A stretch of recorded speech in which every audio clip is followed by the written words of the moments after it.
My name is Thomas Reed, and if you ever travel through the marshlands of southern Louisiana, you might hear folks whisper my name like a warning. I'm 69 years old today, but there was a time when I was known as the last lantern keeper of Bayou El Mar.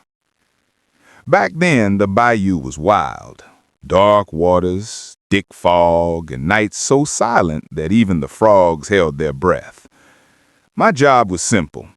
Keep the lantern tower lit so boats didn't crash on the hidden rocks near Widow's Point. Simple, until the winter reveilled fall. The winter that almost took my sanity.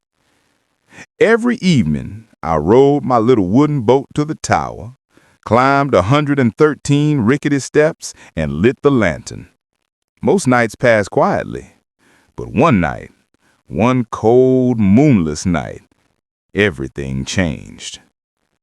The fog came early that evening, thick, crawling fog that swallowed the bayou whole. Even the lantern beam struggled to cut through it. I was halfway up the stairs when I felt it for the first time. A vibration, a soft, rhythmic thump, thump, thump, as if someone was climbing the stairs behind me. I turned. Nothing but darkness. I brushed it off and continued. At the top, I lit the lantern, trimmed the wick, checked the gears, just routine. But when I reached for the oil can, I froze. Because someone other than me, had placed a muddy boot print on the wooden floorboards. Fresh mud, still wet. I felt the hair on my neck rise. "Hello," I whispered into the shadows. No answer.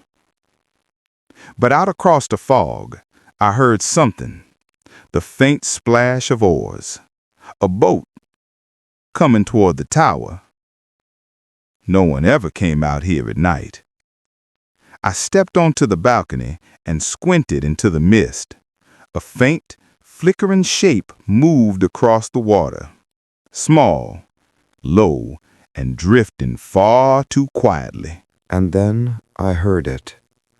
A voice mumbling, calling my name. Thomas. No one knew I was here tonight. I grabbed the lantern pole and leaned forward, trying to see clearer. The boat drifted closer, the fog thinning just long enough for me to catch a glimpse. That boat. I had seen it before. 20 years earlier. It belonged to Margaret Hale, a widow from the bayou who had vanished one stormy night. Folks said she drowned. Others said she ran away, but everyone agreed her boat had been lost forever. Yet here it was, floating toward me, empty. Just a single lantern hanging from the bow, swinging slowly, and singing, yes, singing, because it wasn't glass inside, it was something else. Something alive. I stumbled back, my foot slipped on the wet balcony. The lantern tower groaned as if the bayou itself was warning me to run. I rushed down the stairs, each step echoing like thunder. But halfway down, I heard it again. Thump, thump, thump. This time in front of me. The footsteps weren't following me. They were coming up. My breath caught in my throat. I fumbled for the railing, but the fog inside the tower grew dense, swirling like smoke. "Thomas," the voice whispered again, this time just inches from my ear.